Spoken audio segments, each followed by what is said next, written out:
Welcome to Bond Theories and Molecular Geometry, Chapter 7 for BJU Chemistry. Today is my birthday, and a way to celebrate is by talking about molecular geometry and bond theories. So, we're about to get wild. So I'd like to start this lecture by giving you an overview of where we're going, so the 30,000 feet before we get down into the weeds. So this is all about understanding covalent bonds. And if you remember, covalent bonds are the sharing of electrons. And so conceptually, it's like, okay, cool. Atoms are sharing electrons to form a bond. But the question is, how do the atoms actually share these electrons? And so different theories that chemists have come up with is the valence bond theory and the molecular orbital theory. And the molecular orbital theory we're going to cover briefly at the very end of the lecture. We're not really going to go super deep into the weeds on that one, but we will talk a lot about our valence bond theory. And then the next question is, what is the shape of the molecule once the atoms are covalently bonded to one another? And so both in chemistry and biology, and I'm sure in just a plethora of other things, your shape will dictate your function. So it's extremely important to understand the shape of a molecule. And a molecule is anything with two or more atoms bonded together. Once they've formed that covalent bond, it becomes a molecule. And so to have a model for the shape of these molecules is we're going to talk about our valence shell electron pair repulsion theory, which for short is the VSEPR theory. Obviously, it's not spelled completely like VSEPR, but that's how it's said. And then your valence bond theory plus hybridization, and that deals with, again, your shape of your molecule.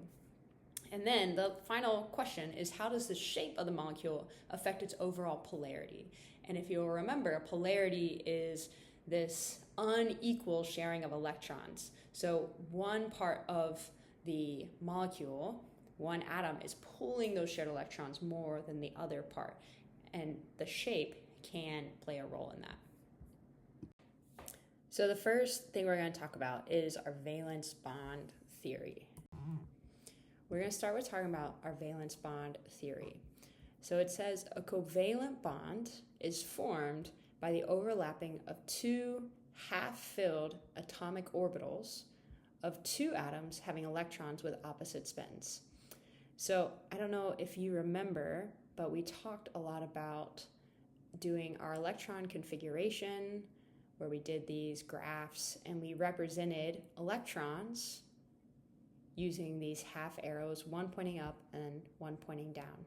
And so what it's saying is you have these electrons in these orbitals. So your s orbital can only hold up to two electrons. So for a covalent bond to form, it's saying this s orbital right here on this atom, say it's hydrogen, it has one electron in it, and then this s orbital of another, for the sake of ease, hydrogen atom has one electron in it. And when these two overlap each other like this, these two electrons are now able to be shared between these two atoms because both atoms are now getting their duet rule. If it's a hydrogen, they're both having a full valence shell for having the two electrons. Now, the same can be true of your p orbital. So for your p orbitals, remember p orbitals are the dumbbell shape, and p orbitals can hold up to 6 electrons. And so it's saying if you have these two atoms with their p orbitals coming close together and they have these half-filled shells, when they come together, these electrons can both fit in both of these half-filled shells. And so electrons are able to be shared now. This one electron that's in this p orbital, this one electron that's in this p orbital, when they come together, they can have these two electrons, and look, they have a full filled atomic orbital, and that makes them happy. And the idea that Linus Pauling, who's the one who proposes is just trying to explain covalent bonding. Like, how does these atoms share electrons? So this is our valence bond theory for our hydrogen molecule, H2. And that was kind of what I just, used as a example.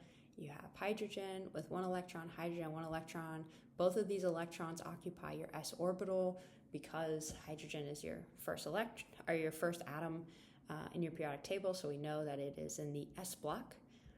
And so when they overlap, these two electrons will have opposite spins, and they will be able to be equally shared between the two hydrogen. So in the valence bond theory, we're talking about these orbitals overlapping each other, right? When they overlap, it gives the atoms access to each other's lone electron, and they're able to pair up with opposite spins, and they're able to be shared. Now, in the valence bond theory, you have two types of ways these orbitals can overlap, and that's using either a sigma bond or a pi bond.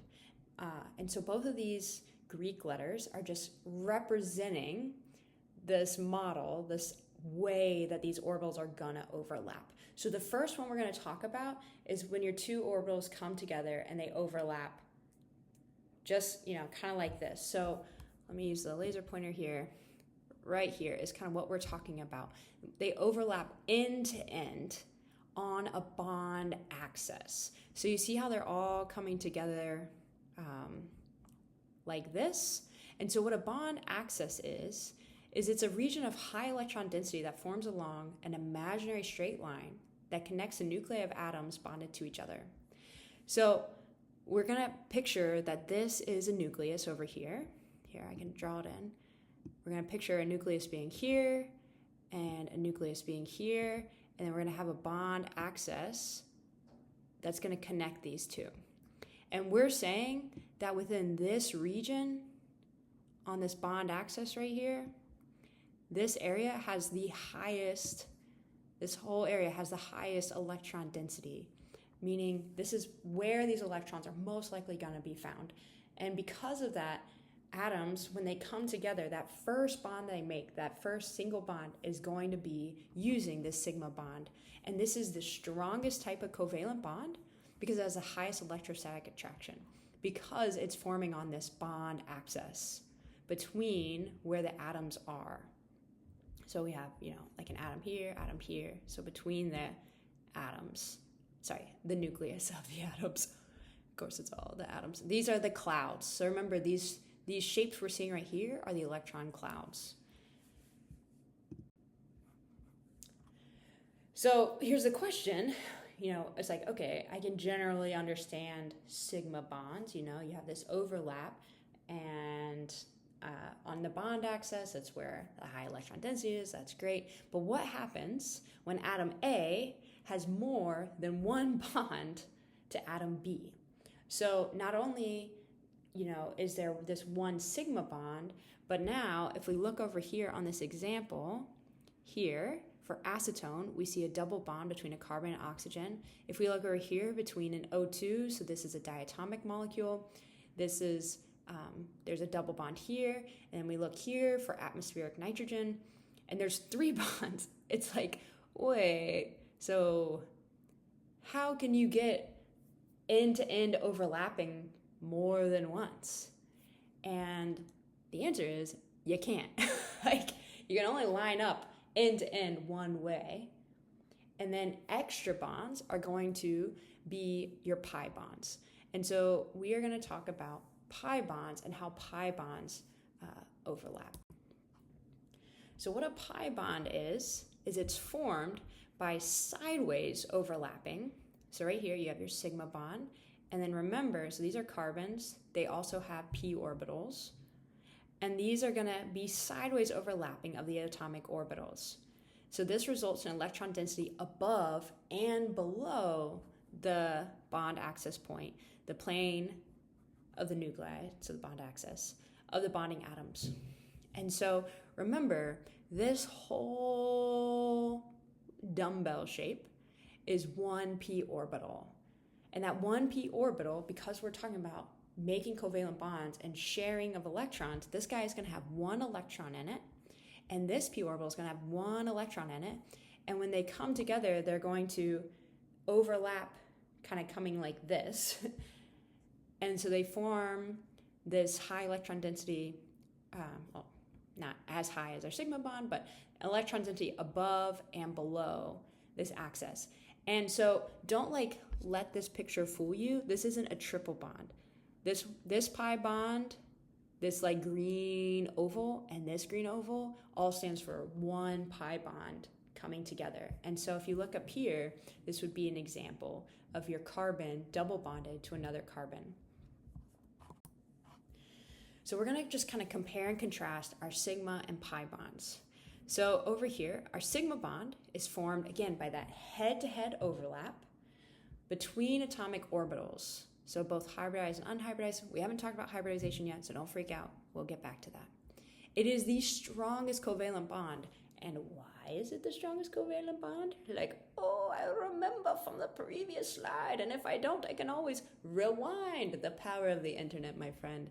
It is the strongest covalent bond because it forms on that bond axis, and that bond axis has the highest electron density. So it's always going to be the strongest. And our sigma bond can exist independently in single bonds. Now, a sigma bond will also be found in a double bond and in a triple bond, because that first bond that the atom makes will always, and if you forgot the word, always, it will always be a sigma bond. So right here, that can be a sigma bond can happen between two s orbitals, it can happen between two p orbitals, and it can also happen, on a previous slide, I had a picture of an s and a p orbital. What the sigma bond is it's just the electron in one orbital overlapping with the electron in another orbital, and then those two electrons with opposite spins, they're able to be shared in a covalent bond. Now, a pi bond, remember, it's going to be formed by side-to-side overlap between p orbitals. So sigma bonds come together like this. Pi bonds are more like zoop, above and below. They're overlapping this way. And they are going to be weaker. They're weaker than our sigma bonds, our single bonds, because they don't have that, they're not on the bond axis. They're not on the highest electron density. They're above and below that axis. And a pi bond, it must coexist with a sigma bond because the first bond is always sigma, and it's found only in double and triple bonds. Now, here is some food for thought.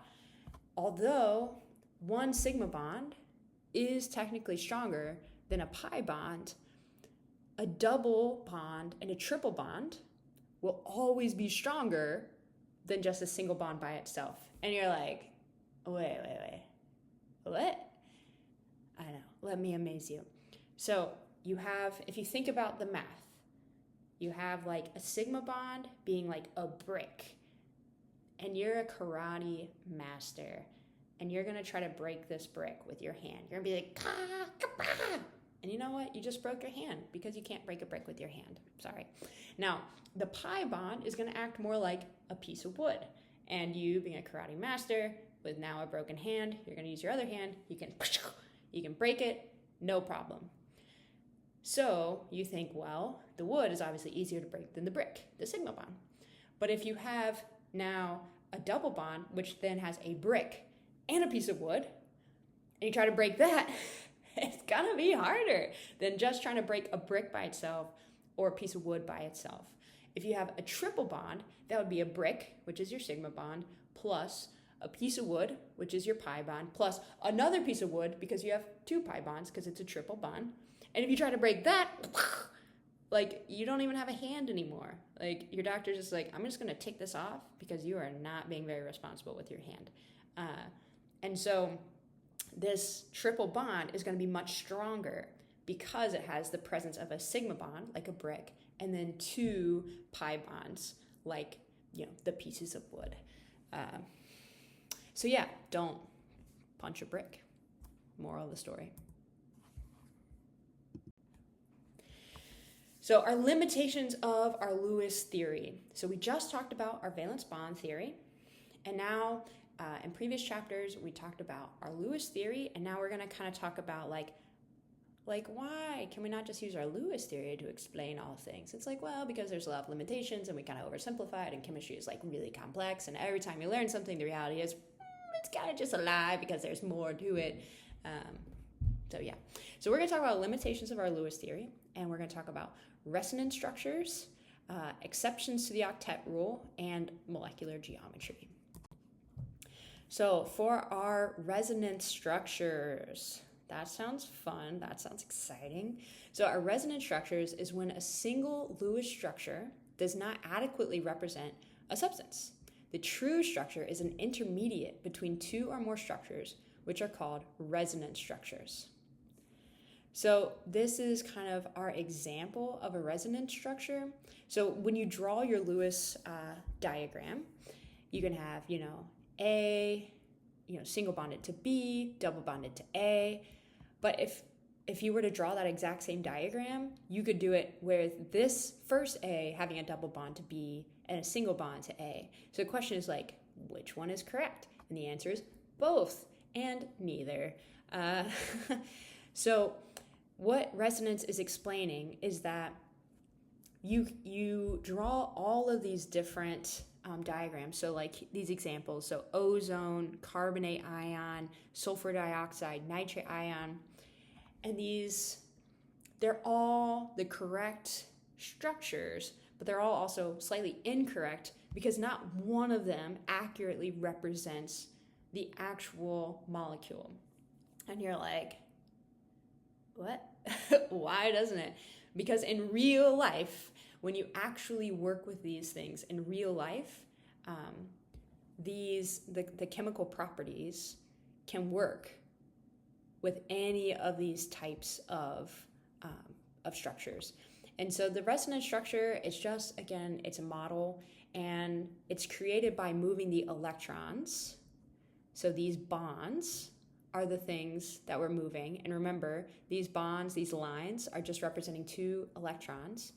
It's not moving the atoms around. So we're not saying, you could write this, you could not do this. You could not say, oh, well, maybe we could do B, can be bonded to A, which can be double bonded to A. Woo, it's a little tricky. That is not what it's saying. It's only saying that these electrons can be moving around. And so it's almost like resonance structures. You get all these numbers in math. It's similar to like having all these different numbers and then taking the average. That's kind of what resonance structures are trying to explain. And so that's a tricky thing with the Lewis theory. You can't really, like resonance structures, like there isn't just one structure in the Lewis theory model for resonance structures. Another just, I'd say, limitation, I wouldn't use the word drawback because, Lewis structures are fantastic and it's a great theory, but it doesn't cover all of our understanding of molecules, of covalently bonded molecules, is our exceptions to our octet rule, which is really sad because you'll be sitting in class and thinking like, I am a genius chemist, like I have mastered the octet rule and now I know all things. Well, I'm sorry to burst your bubble, but there are exceptions to the octet rule, as there are many exceptions to life. So our exceptions to our octet rule, number one, is an odd number of electrons. So odd number of electrons is this guy right here. He's just chilling by himself. And these are called free radicals. Now, free radicals I learned about in biology, and I just think they're really, they're really cool, but they're very harmful. So it's like very tricky because you're like, oh, that's so cool. You're like, oh, but that also stinks. So free radicals, these lone electrons, they can build up in the body as a byproduct from metabolism, like your cellular metabolism, and they're linked to diseases and aging. And so food that's rich in antioxidants will help because they donate electrons, these antioxidants, which can be found in like berries and other such things. Berries just is the thing that comes to mind. They will donate their electrons, and then so you'll have an electron right in here, and now the free radical is paired up, and it's obviously less of an issue causing havoc in the body. And expanded octet number 2 is these extra electrons. So like you're like, wait, how many electrons does this have? 2, 4, 6, 8, 10, 12. Like, what? I thought they could only have 8. You're like, but they should only have 8. Well, I hate to burst your bubble here, but I kind of have fun doing it. Is your D block. Remember your D block? The dreaded D block. The D block is where these electrons, these extra electrons that, you're like, how does it expand like that? They can be into your D block. So that is how you can have your S and P block filled up and then plus more in your D block. And then you can have an incomplete octet. Number 3, an incomplete octet is just some elements are like just totally happy like without a octet. You're like, wait, didn't you, specifically you, inform me that all atoms want an octet? It's like, I did, but I lied. Sorry. There's an incomplete octet. And so, for example, boron is like, it's totally cool. It's totally cool with not having a complete octet. And that's just like how in real life, if you observe like boron trifluoride, for example, it's totally stable. It's totally cool like that. And then finally, another limitation of our Lewis theory is that it doesn't, our Lewis structures, they don't show the molecular shape. And so the Lewis structures show bonding patterns of the molecules. So they'll show like which atom bonds to which in the molecule. And it can talk about, okay, how many bonds it has, like single bonds, double bonds, triple bonds, how many lone pairs. But it does not say its actual shape in 3D space. And because we are not a 2D video game like a Pac-Man, and we are in the 3D world like Minecraft, we need to understand the actual shape. And shape is greatly going to influence the properties of a molecule. And so how we can predict the molecular geometry of a molecule is going to roll us, very conveniently, right into these next 2 theories we're going to talk about. So there's the VSEPR theory and the valence bond theory plus hybridization. And that is just going to be a blasty blast. So our valence shell electron pair repulsion theory, which is it just rolls off the tongue. It just is like, I could like name my, 8th born child that, because by that time I've kind of, run out of names, and this one's fun. So we're going to call it the VSEPR theory. The VSEPR theory, it predicts the molecular shape by claiming that electron pairs around a central atom arrange themselves as far apart from one another to minimize repulsion. And so I guess a way to think about it is if you have a bunch of stinky people in a room, and they don't smell their own stink, but they can smell the stink on everybody else, they're probably going to try to get as far away from each other as possible. So they're not just going to like go sit next to one stinky person and get away from, the other one. They're all going to equally try to spread out. And that is kind of where we're going with this. So our VSEPR theory, again, this is just a handy little picture to tell you what it stands for, but we've already said that like multiple times. It is a model used to predict the 3D molecular geometry.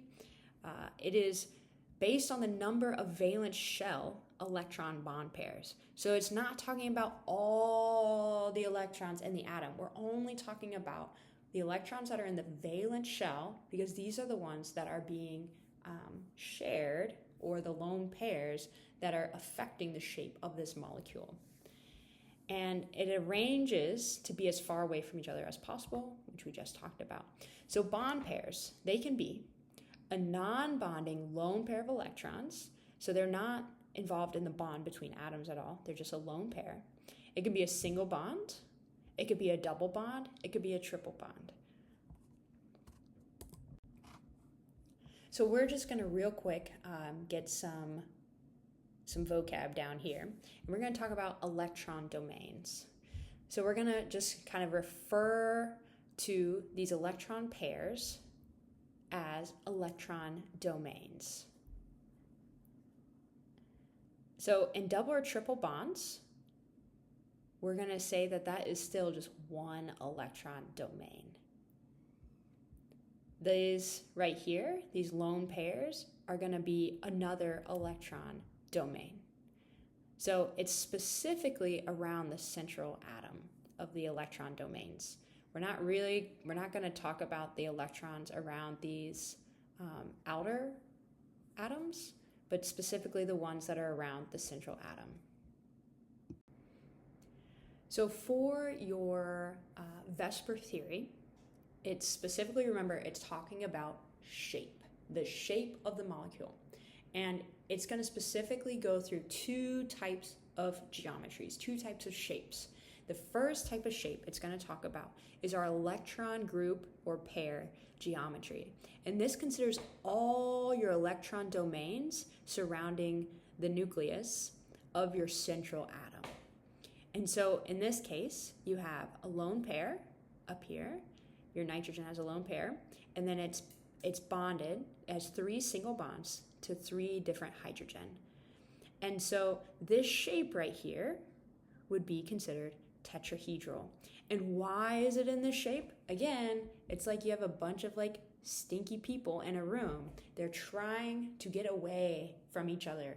And they're not just trying to like get away from each other, you know, in the room on a plane. Like one guy literally climbed up on a chandelier to get up and away and get as much, you know, perfectly geometrically spaced space away. And so this is what's happening here. There's one that went up, and then these 3 went out, and they're slightly down, and these are the farthest you can get away equally all from one another, if that makes sense. Because if they were just like slightly different, then this hydrogen, yeah, maybe it could be slightly further from this hydrogen, but it'd be closer to this pair.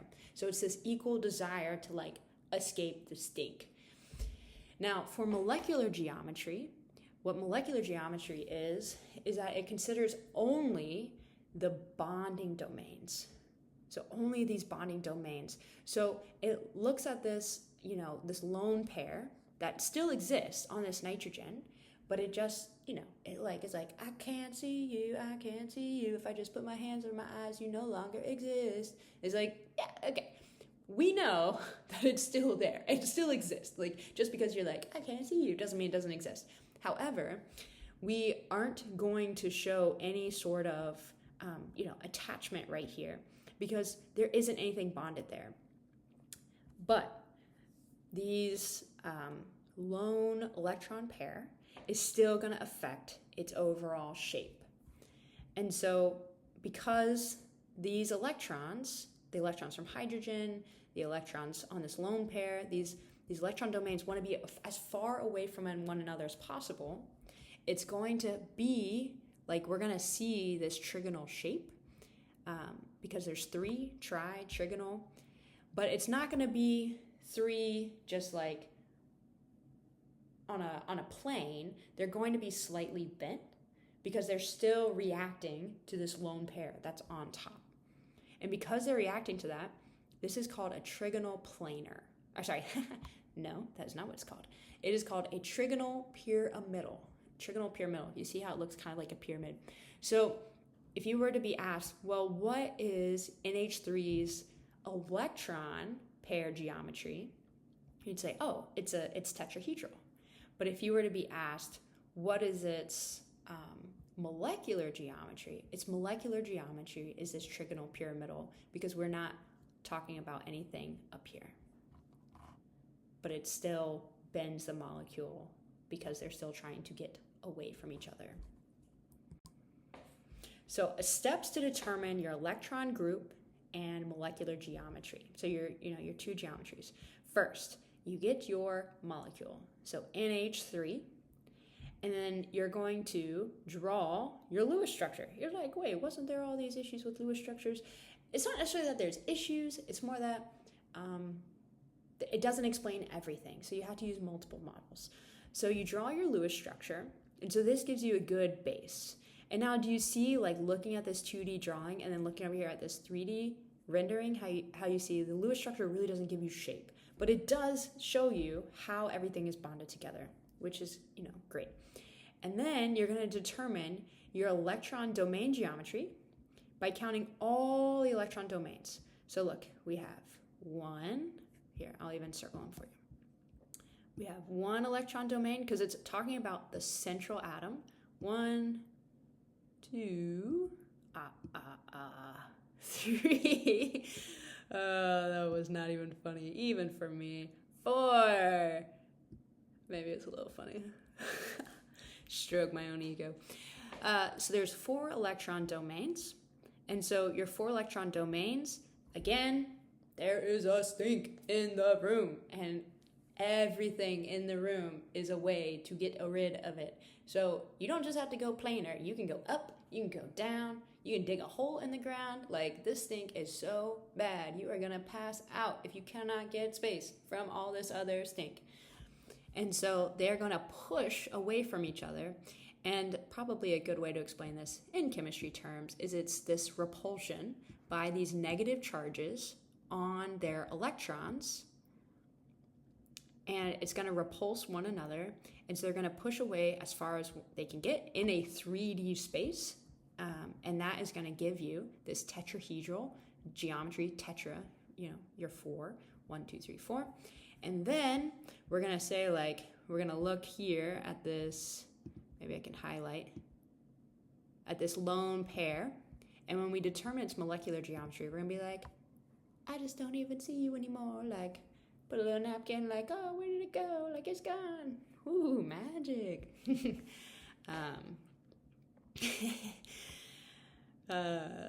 Sorry. So that electron pair it's not going to be shown in this model. So you see there's nothing right here. However, you can still see in this 3D model that these guys are still bent.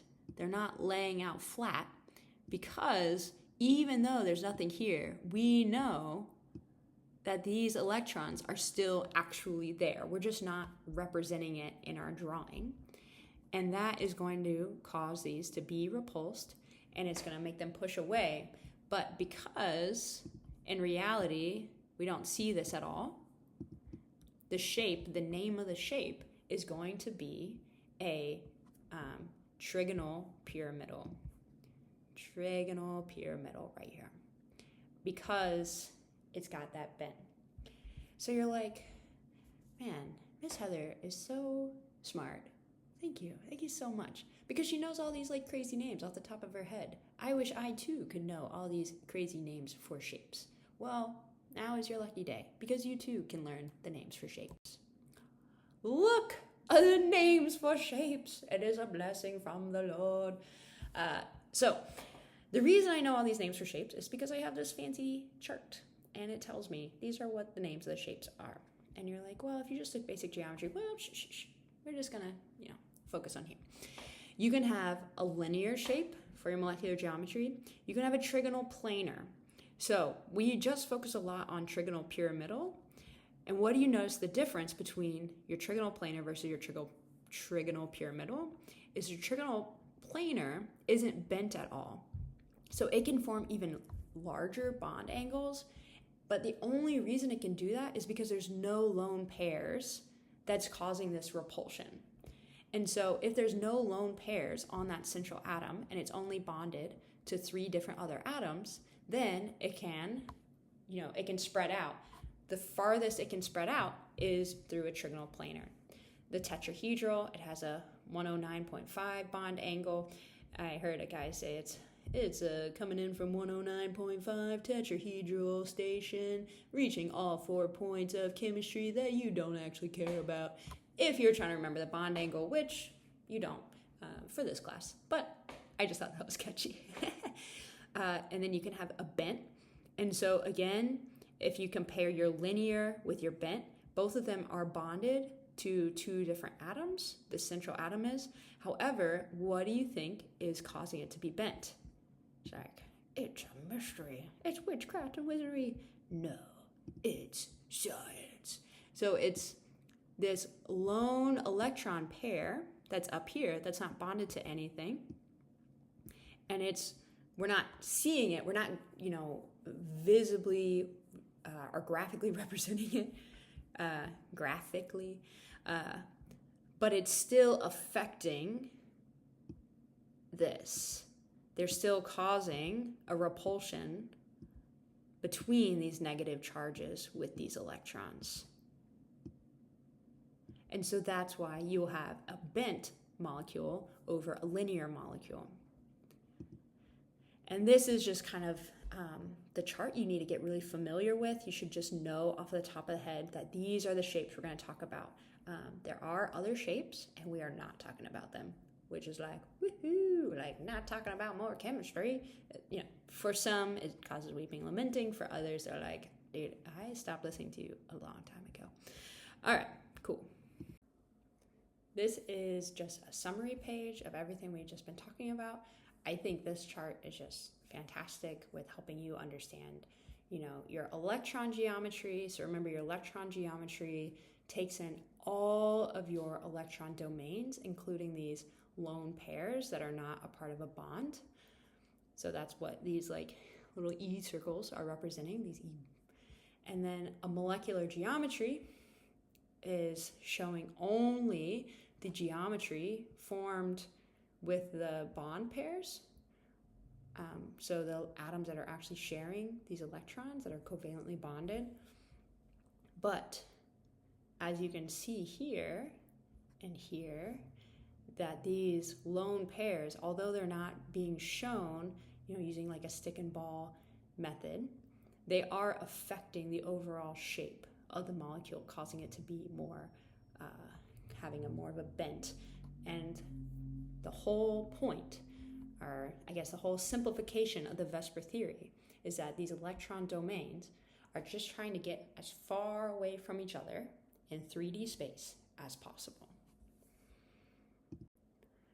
So up until now, we've been using our Lewis structures, and we've just been saying like, okay, here is, carbon's going to be your central atom, and count how many valence electrons carbon has. And we've just been working with all of our valence electrons, and we've been just putting our valence electrons on, and we've been moving them around, hunky-dory, like that's awesome.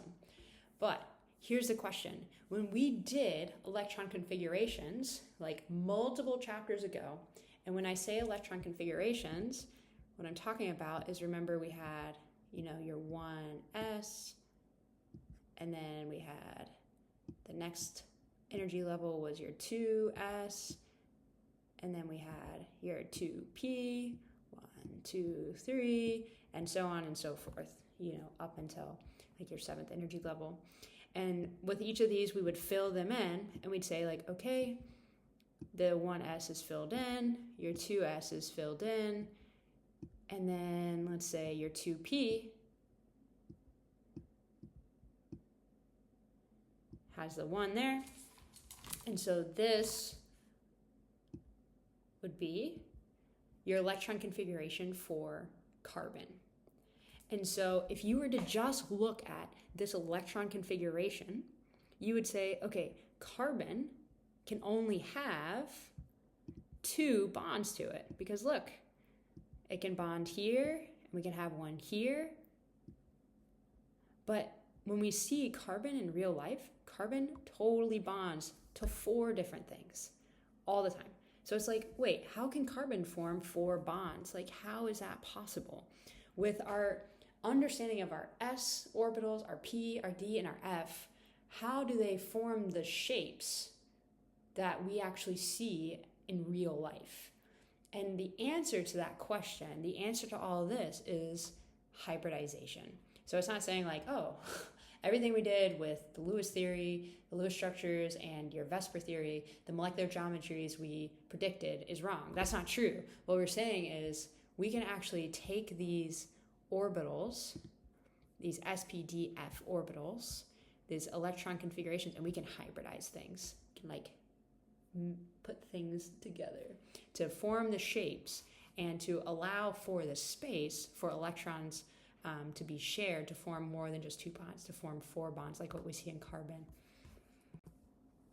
So that's going to move us into our valence bond theory plus hybridization. So this explains how atomic orbitals mix to form new hybrid orbitals that overlap. Again, your valence bond theory is this overlapping of these orbitals to form these covalent bonds, to share these electrons. And then once it's been hybridized, that is what's going to actually result in the spatial arrangement, this molecular geometry that we've observed in our VSEPR model. So along the lines of what I was just talking about is what happens when your electron configuration that you wrote down all neatly on your paper does not match the real world observations of what carbon does. And so we're going to hybridize. And so this is what that's going to look like on your electron configuration pictures. Is you have carbon in your base state. So remember, to figure out our electron configuration, we're going to find carbon on our periodic table, and then we're going to say, okay, so how many electrons does it have, and where are those electrons?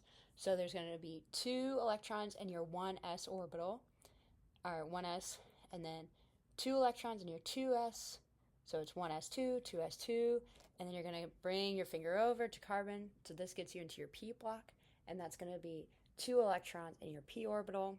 So that is how we have this picture right here. 2s has your 2 electrons, and then 2p, it has the 2 electrons, and that gets us to carbon. Excuse me. Now, they have, found that if you excite this, you can actually, this carbon atom, you can take this electron that was down here in your 2s, and you can kick it up because you've excited it. So you've inputted energy, typically through light.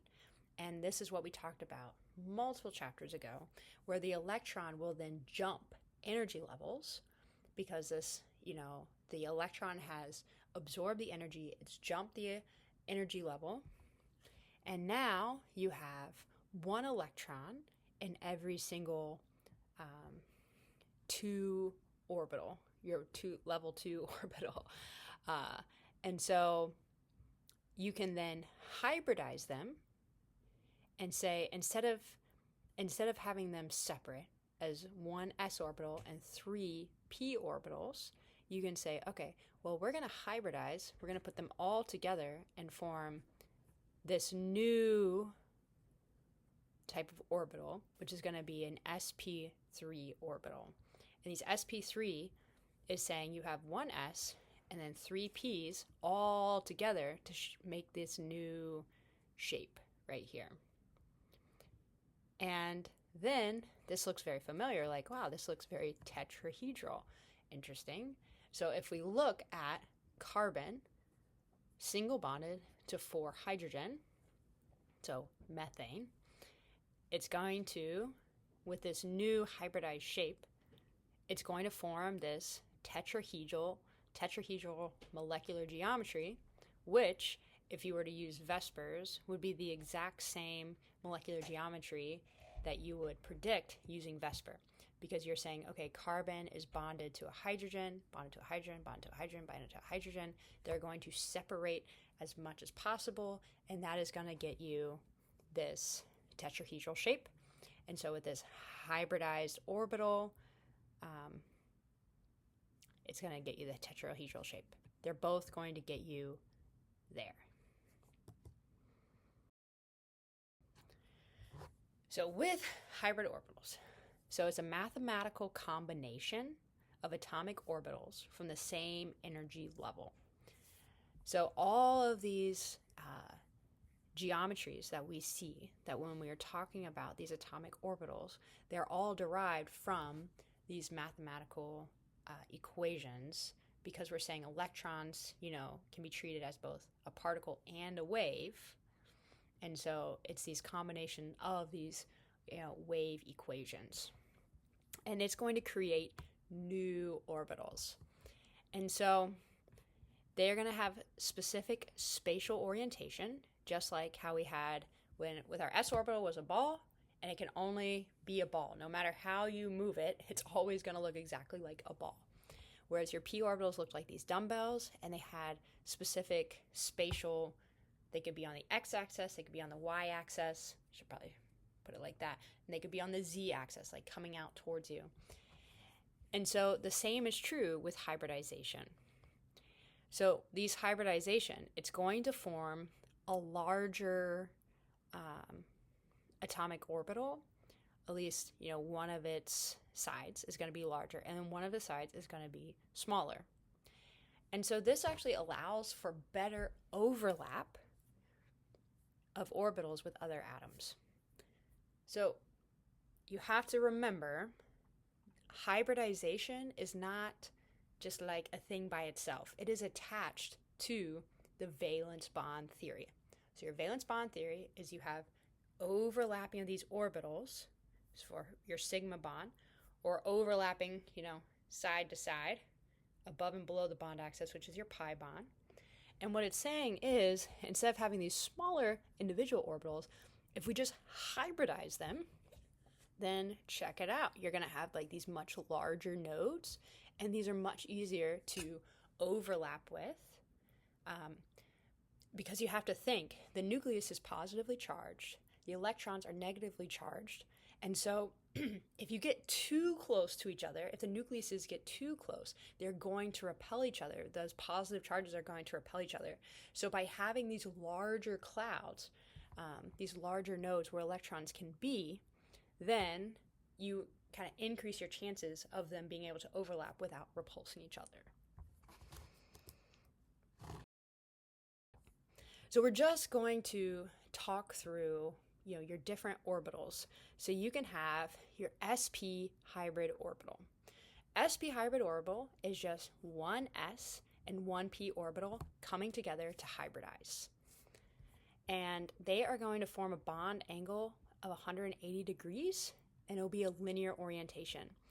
So like what it's saying is, like when your atom hybridizes and then bonds with these two other atoms, kind of on either side of this, it will form a linear molecule. So if you have a linear molecule, you can be like, oh, it's sp hybridized. So I know hybridization at the moment is like as understandable as mud, as clear as mud, as they say. So we're going to kind of break it down with an example of an sp hybridization of beryllium difluoride. And we're going to focus on the central atom. So I don't know if you've been catching the trend, but in these models, with all these understanding, molecular geometry and such, these models are going to focus in on your central atom. So let's break it down. An example of sp hybridization in beryllium difluoride. So beryllium in its ground state. This is going to be its electron configuration of beryllium in its ground state. So if we look on our periodic table, beryllium is right here. And so that means we can look 1s2, 2s2. And so that's why we have this. There's 2 electrons in 1s and 2 electrons in 2s. Now, this is a problem. Why is it a problem? Like, what do you see? Is there any lone electron to do any sort of bonding with? The answer is no. If we were just to look at this, we'd say beryllium can't form a covalent bond with anything because it doesn't have, its electrons are already paired up. It doesn't have, this one electron to share with another. And so we know that's not true because we know beryllium difluoride exists in real life. So what we're going to do is we're going to hybridize. So beryllium is going to absorb amount of energy. So light, it's going to strike, and the electron is going to jump up. It's going to get excited from this 2s state. So remember, with hybridization, we only are focusing on electrons that are at the same energy level. So you don't really have to pay attention to this 1s energy level.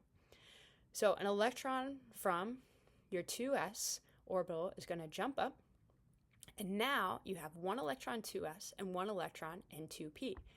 Now we're talking. Now we have 2 unpaired electrons, and they can form 2 bonds. And so what we'll do is hybridize it. And the reason that they hybridize and not just stay like this is because the sp orbitals are higher in energy than the 1s orbital, but lower than 2p. So it's all about kind of conserving energy.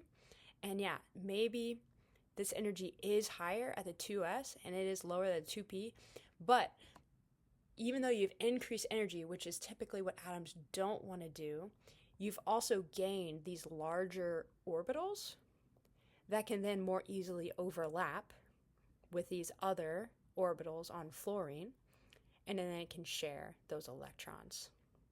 And so instead of having, this ball, we have a ball and p orbital that's kind of hybridized, and what you're not seeing is the tiny little lobe that'd be on this side, beep, beep, those tiny little lobes, they're just not drawn. You just see that one large lobe. And so that beryllium is able to then form these bonds, and it is a linear shape. And that is consistent with the linear geometry that we would have guessed it would be, not guessed, but predicted it would be using the Lewis structure, turning it into the molecular geometry using the VSEPR theory. sp2 hybridized orbitals. So this results from the overlap of one s orbital with two p orbitals. So we have, these two p orbitals right here. And remember, each of these p orbitals are going to contain one electron. And so it's like one electron, one electron, one electron, and then it's going to be hybridized. So each one still contains one electron each, and then each of those one electrons can then form bonds with other atoms to share their one electron, so then they pair up, and they're going to form this nice trigonal shape. So basically, three degenerate sp2 orbitals form the trigonal planar orientation, which is what we just talked about. And they'll form a bond angle of 120 degrees. Again, this aligns with your molecular geometry on your VSEPR theory. And this is just walking you through the hybridization of boron trifluoride.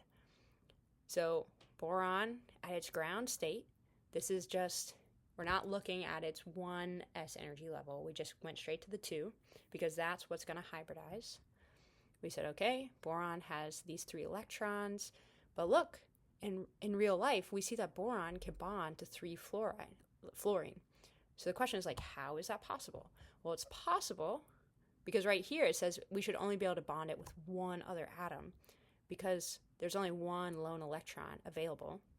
So we're going to excite it. You have light hit it, the electron jumps up, some energy, and so now we have lone electrons, 3 lone electrons, and then these are going to hybridize. The 2p is going to lose some energy, the 2s is going to gain some energy, and it's going to form this sp2 hybridized orbital, which is these 3 shapes. So for each of these little arrows, you're going to have its own little shape. And remember, these geometric shapes have direction on the axes. They're not just random. They actually are on an x-axis, on a y-axis, on a z-axis. And so when they bond, that is going to affect how they bond. And in the VSEPR theory, we would say, well, it's the repulsion. They're going to move as far apart from each other as possible. And the hybridization orbital, the valence bond theory plus hybridization, we're saying that because they lie on a plane, X, Y, or Z, those are going to be the shapes that they will form. So we're getting the same answer, the same shape, we're just coming about it 2 different ways. So the last one we're going to talk about is sp3 hybridization. And so sp3 hybridization results from the overlap of one s orbital with 3 p orbitals. And so it is going to form 4 degenerate sp3 orbitals, which will always make this tetrahedral geometry. The bond angle is the 109.5, coming in from 109.5 from the 4 spaces of chemistry that you can't stand. Tetrahedral geometry at your finest. Back to you, Jim. So this, again, it aligns with the molecular geometry that was predicted using the VSEPR theory. And again, the reason why you have the specific shape is because each of these new degenerate sp3 orbitals are going to lie specifically on specific planes. And that is, again, determined by these mathematical equations. And so an example of a hybridized sp3 molecule is going to be methane. And so carbon is your central atom, and that is what you're going to hybridize. And we've already talked about the hybridization of carbon. And so it stands for sp3. The reason why it says that is because you have 1 s orbital and you have 3 p orbitals that have all been hybridized together. So this is a chart that just shows you the molecular geometry that can be possible from these hybridization. So if you were to, if you were to see a molecule and it's linear, and they're like, okay, well, what is the hybridization of this molecule? You could say, well, it's possible they could have an sp hybridization. And then if you were to see a trigonal planar molecule, and they're like, well, what's its hybridization? You could say, well, it has an sp2 hybridization. And then a tetrahedral would have sp3 hybridization. And so this chart, if you look up here, this is talking about the lone pairs that are present in these different molecular geometries of these molecules. And I just think this is just a really handy chart. But we're not going to go super in the weeds on this because you don't actually really need to know it super in depth. So we'll move on. This is just a shortcut for determining hybridization. And so you can just determine the hybridization of any atom. You count the number of attached atoms. So this is basically counting all of your electron domains. So your attached atoms plus your lone pairs. So all of your electron domains, just like with our electron pair geometry in VSEPR theory. So if you have 4 electron domains, meaning you could have 2 attached atoms and 2 lone pairs, or you could have 4 attached atoms, or whatever to get you to 4, it's always going to be sp3 hybridized. And then 3, it'll always be sp2 hybridized, and then 2, it'll be sp hybridized. Now, technically, there are exceptions, but we're not really going to go into the exceptions. We're just going to generally understand this. Now, this is not covered in your book, but I think it was really helpful because this was like driving me nuts. It was like, how do we know when certain things are hybridized and when certain things aren't hybridized? And the question, or that question has been answered using Dragos. I'm going to say Dragos because it's a G, like dragon, but Dragos rule, sorry. When hybridization does not occur, this is only for you like chemistry nerds out there that you're like, wait, but isn't there, like, how can we know when there's exceptions? How can we know? And these are the 3 characteristics that all have to be present for you not to hybridize. The central atom is from the 3rd period on your periodic table or lower. So it's your 3rd period or lower. The central atom has 1 lone pair of electrons, and it has low electronegativity of bonded atoms, so less than 2.5. So for all practical purposes, it means if the side groups are hydrogen, the electronegativity is low. So this really does not matter for you for your test, but it's just for you to understand if all these 3 things are present, all those 3 things, specifically around your central atom, it will say it's not going to hybridize. So here, phosphorus does not hybridize. It only uses its p orbitals to bond, whereas nitrogen will hybridize. And we know this because nitrogen's in your 2nd period. So already we know the Draco rule doesn't apply. Phosphorus, on the other hand, is in your 3rd period. It's like, oh, that's suspicious.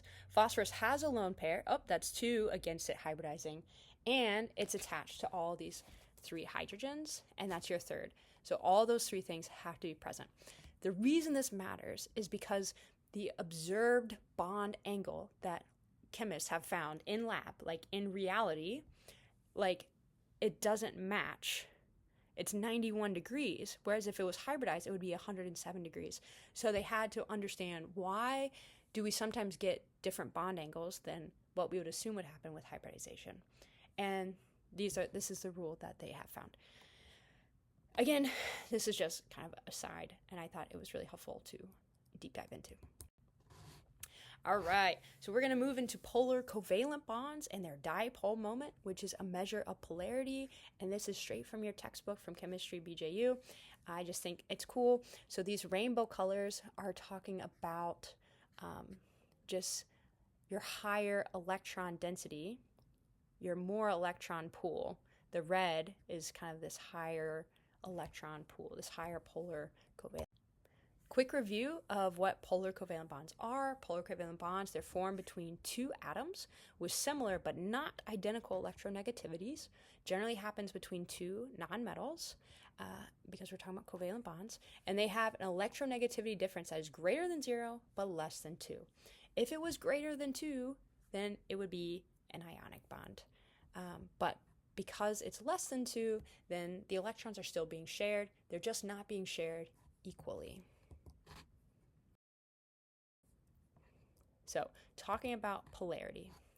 Polarity occurs with the unequal sharing of electrons, and polarity can actually have this thing called dipoles. So what a dipole is it's a region where atoms have large electronegativity difference, creating 2 positive and negative poles. And so here we see oxygen is more electronegative than carbon, so there's a higher pole out on either side. But so these are both polar covalent bonds. However, in the molecule, the reason why we need to understand the shape being so important is just because you do have polar bonds in a molecule, it doesn't mean that the entire molecule is polar. And that's because this shape right here, they're being pulled equally in both directions. And so that equal pooling of charge, the equal pooling, the unequal sharing of electrons of that carbon atom with those 2 oxygen, it's happening identically on either side, and so it creates just a non-polar molecule. It's the shape allows for that. All right, we're going to talk about dipole moment. A dipole moment is the vector sum of all the bond polarities that exist within a molecule. It's represented by the Greek letter mu. The larger the mu, the more polar the bond or molecule. And it's going to be represented using this crossed arrow. And the arrowhead is going to point to the atom on the molecule that is more electronegative. And so basically what that's saying is this chlorine, it's like pointing to the more electronegative. It's like, you are the big kahuna. Like, you are the boss of all bosses because you can pull the electrons more than hydrogen, who is so weak and small, but still can pull them. So they can share. So we're going to look at this table real quick of your dipole moments that was taken from your textbook. So you have your dihydrogen right here. They are it's a non-polar covalent bond because it's equal electronegativities. There's an equal sharing of electrons. You have chlorine bonded to fluorine, and you're going to have fluorine be more electronegative because it is the most electronegative atom on the periodic table. And so the arrow is pointing towards fluorine, meaning there is more of a pull on the fluorine. The electrons are going to be pulled more that direction. And just take a look right here at your carbon that is bonded to 4 different chlorines. Although chlorine is more electronegative than carbon, it doesn't have a dipole moment, and that's because of its shape. The shape is this tetrahedral shape. So you have, 1 chlorine up here, 1, 2, 3, 1, 2, 3. And so the shape of it, all the chlorine atoms are pulling these electrons with carbon, the shared electrons, equally. And because it's sharing them equally, then it kind of, the whole molecule doesn't have a specific pole with more pole than the other, so it's not polar molecule. And then if you look over here, you have, right here you have carbon, and it's got the 3 chlorines, but now it has a hydrogen. So now hydrogen is not able to pool nearly as strongly as chlorine, so this molecule is polar, and its polarity, its pole, its pole, its dipole moment is more towards these chlorine. And then finally we have this nitrogen that is bonded to these hydrogens, and this nitrogen is going to pull harder at these shared electrons than these 3 hydrogen, meaning your dipole moment is going to face up towards your nitrogen. This is just a summary table from your textbook, and it's just talking about how the different concentrations of your electrons, basically how that is going to affect its polarity of the molecule. And so just the basic concept I want you to walk away with is the shape of the molecule will affect its polarity. Along with the actual polarity of the specific bonds in question, the shape also matters. So last but not least, we are going to briefly talk about the molecular orbital theory.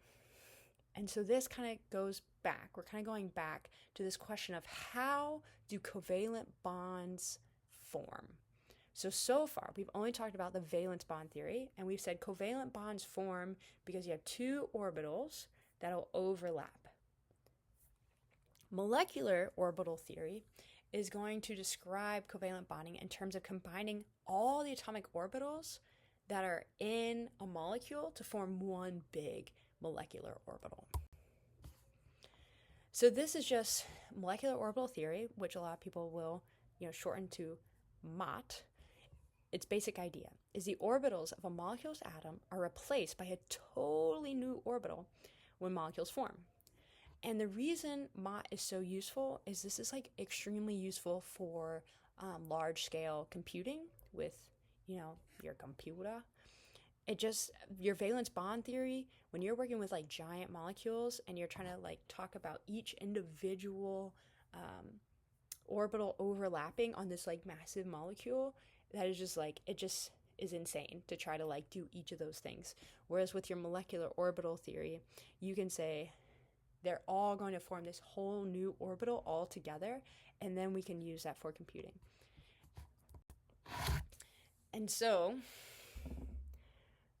again, we're going to just very briefly touch on this. For molecular orbital theory, the way that it's represented is using these graphical representations. And so you have an orbital, like a 1s orbital from one atom, a 1s orbital from another atom, and they're going to come together and they're going to form completely new molecular orbitals. And with the molecular orbital, you're going to have your bonding orbital and you're going to have your anti-bonding orbital. And the general gist is if you have electrons in your bonding orbital, then it's going to say yes, this molecule can form. If you have electrons in your bonding orbital but then also electrons in your anti-bonding orbital and they don't balance each other out, then you would say this molecule isn't going to be able to form. There's too much repulsion happening. There's too much interference happening. And so these are all just kind of these different,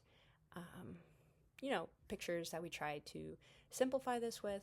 But again, I'm not going to go super in detail with your molecular orbital theory. If you pursue chemistry more, this will be definitely something you will deep dive into. And again, it's very useful for large-scale computing with your molecules. But that is the gist of your molecular geometry and your just bond theories when it comes to covalent bonds.